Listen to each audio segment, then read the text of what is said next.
Hi you guys, Shane here, and I'm really excited to show you some really great stretches and exercises you can do to improve your mobility and flexibility in your hips, hamstrings, and back.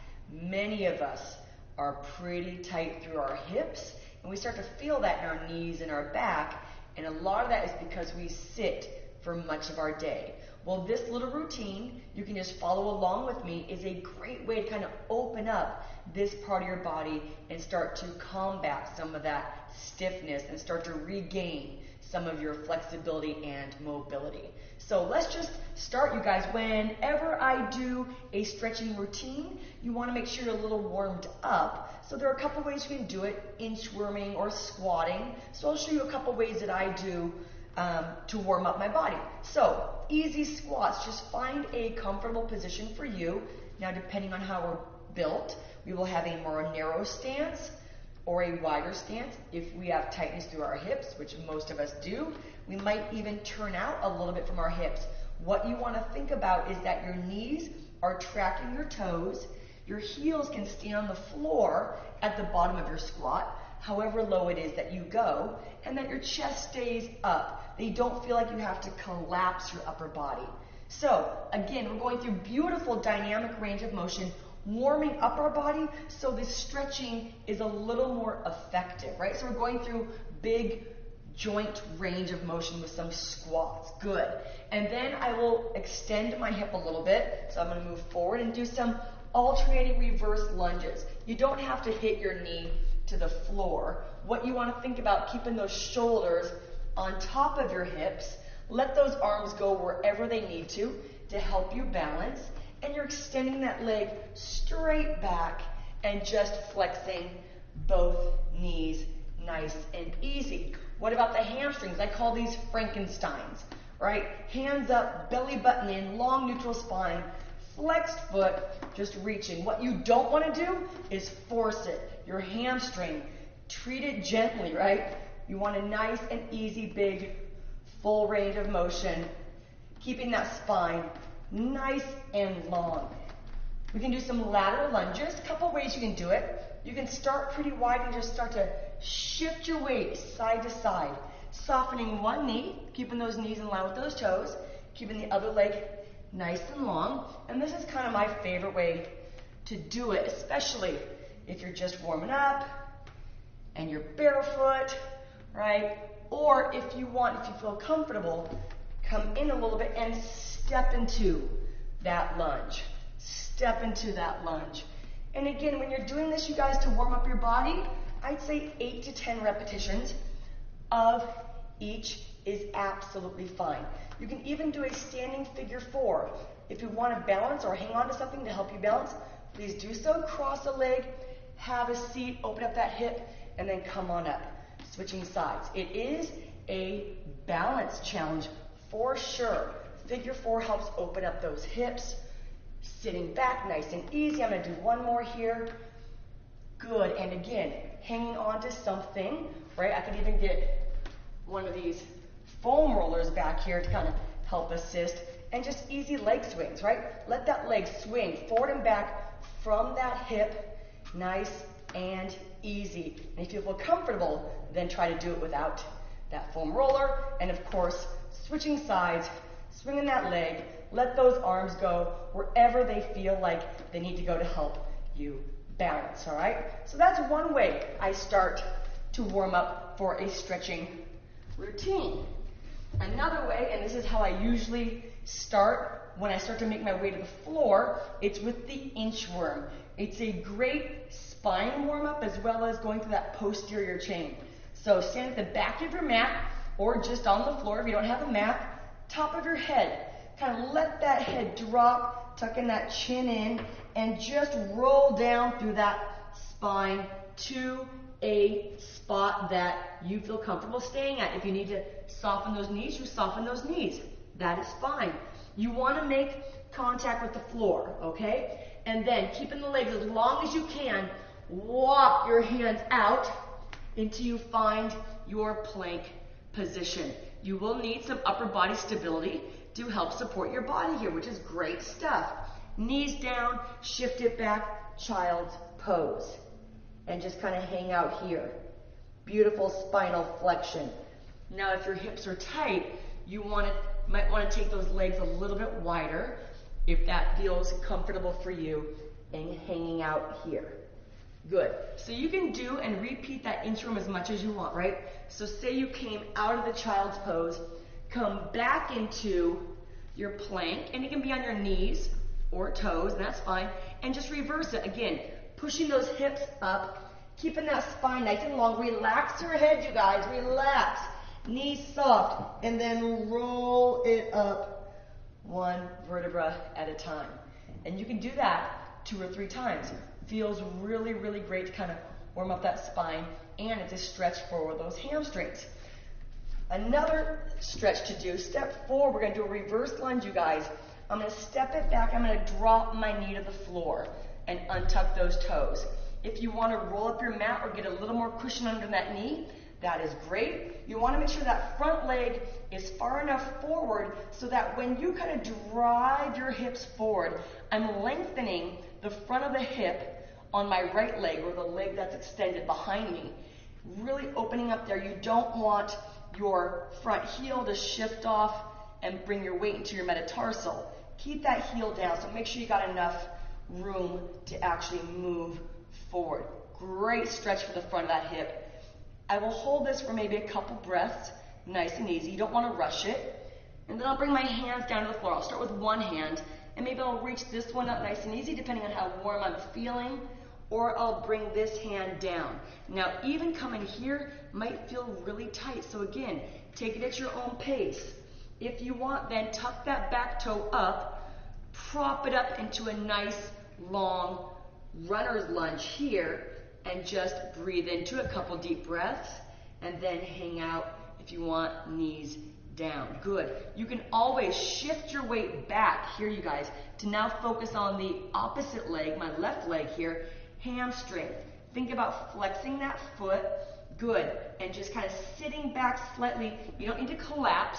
Stay lifted, and you're really opening up the posterior on that front leg, supporting yourself here. And again, you can go back and forth and do this, kind of shifting your weight forward and back a few times. Great stuff. What I will do is from here, I'll bring my hands in, I'll take that front leg back, and I'll press it into down dog. Or, if you're not a yogi, an upside down V, all right? Shifting those hips up and kind of heels, I will start to pedal through, reaching one heel to the floor at a time, keeping my upper body nice and stable, head relaxed.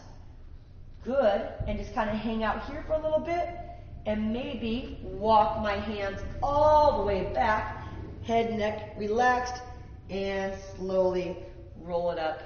And you can do everything again. Front of the mat, taking that reverse lunge back, right? Untuck those toes, weight forward, and then shift. Right, starting here, hanging out here as long as you need to. You can take it back, go into that hamstring right here. Again, take a couple deep breaths. Coming forward, same thing. Hand down if you want, open it up. Nice, beautiful stretch here. Then bring that hand down. Careful, hang out here if you need to. Take a couple breaths. Tuck that toe up, hold. From here, take that front leg back. Now we're going into our down dog again, or our upside down V, right? Right here, pressing through. Pedal through your feet, you guys, feeling that beautiful stretch through the back side of the body. And you can roll it up, or from here, release those knees, shift it back, and child's pose. So you can repeat that series as many times as you want, you guys. Use it to really warm up the body. With each subsequent run through, you should feel a little more open, a little more loose, and mobile. So from there, we're going to do a couple things on our back. So, just going to roll it on down nice and easy, and just relax that spine nice and neutral. You can start by pulling one leg in. I kind of pull my knee towards the shoulder, so it's a slight external rotation here. And just kind of pull, other leg is nice and long, and then switch. And again, do this as many times as you need to, all the while taking a nice deep breath in and relax. I'll bring both knees into the chest, give them a big bear hug, and then open out nice and easy. And you can let those knees drop to one side, really rotating through that lumbar, that low back, trying to keep the upper body nice and relaxed. Chest open, bringing it through center, and taking it to the other side, and just relax. Again, don't rush it. Take your time.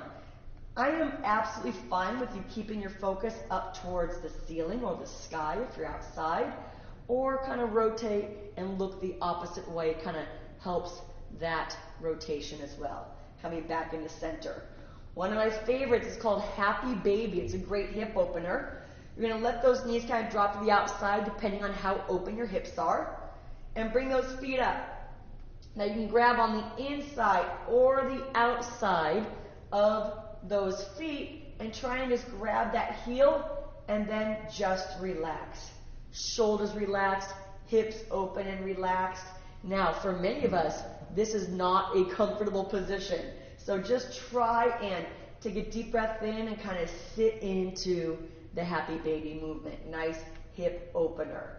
Another way to work on the hips, it's taking that figure 4, cross here, and I call it thread the needle. One hand's on the inside, one's on the outside. Kind of take hold of my hamstring and just gently pull in. You want to keep this knee outside, so don't let it cross in. Keep it wide and gently pull in. This is basically a modified pigeon, which I'll show you. Good. Coming up. Good. And switching sides. Open, open, open. Nice. And again, if you want to apply a little pressure here to keep that knee from drifting in or towards your midline, that's fine. Holding here. Try to keep those feet nice and relaxed. So this is a figure 4 again. A great, great stretch for those hips, which, like I said, is a modified pigeon, you guys. And I'll show you what that is. So from that plank position, right, it's pulling that leg underneath you and letting those hips kind of drop towards the floor. Untuck that back toe. You want to keep your hips square. So this is a very, very deep stretch and very uncomfortable for some people. A lot of times people will put a yoga block under the hip to keep that hip lifted and supported because you're so tight it's hard to go to the floor. So again, pigeon here, right? Just opening it up and just staying as square with those hips as possible. To go deeper into the hip of the leg that's underneath you, you can drop it down to those elbows and just kind of hang out. Again, this is a stretch you want to do after you're a little warm. Probably don't want to start here because your hips will be so tight you're not going to get a whole lot out of it. You can go a little bit deeper into the front of the extended leg by adding a little cobra up. You just want to be careful of not compressing that low back. And again, tucking that back toe up, lifting, and switching sides for that pigeon. If your hips are tight, what you'll find is that you might draw your knee forward here versus having a nice straight line of that shin bone or tibia, because that is really, really tight. So let that knee kind of bend here until you feel like you have a little more mobility and you're able to pull that foot forward a little bit so you have a little bit more of an open knee angle there. So that pigeon is a progression of where we were, figure 4, all right? Same focus, opening up those hips, but it's a little bit deeper stretch. Hamstrings, right? You can stay here on your back and just work through a nice long leg and doing things like bending, so you're flexing and extending. You'll feel that right away. You can actually add a little tiny pressure and pull in. Don't do bouncing or ballistic. Keep it nice and even. Good, taking a breath in and switching sides. Sometimes just reaching that heel to the ceiling is enough. And just holding. And then switching sides, lengthening up. You can go a little deeper by basically taking this, coming up, open up one leg, keep the other leg nice and long, and breathing and extending out. So don't think about your head coming to your knee. Think about your head or your nose going out over those toes. So you're lengthening forward. And then if you feel like you're at your point, like nothing else is going to happen, you're at your stretch limit, then you can just stay here, take a deep breath in, and maybe exhale and relax your head, neck, and shoulders. It is not about pulling your head towards your knee. Lengthen up and out of your hips. Really great for that low back as well. Last thing, kind of rotating. You can cross those legs, you guys. I like just kind of sitting comfortably here. And I use one hand, anchor on my knee, and just slightly rotate, assisting just a little bit, and going into that spinal rotation, kind of looking out over that back shoulder. And take a deep breath in and switch. Good, taking a deep breath in, and then coming back to center. So that is just my very basic mobility and flexibility routine to help you gain some movement in your hips, hamstrings, and your low back, you guys. Enjoy.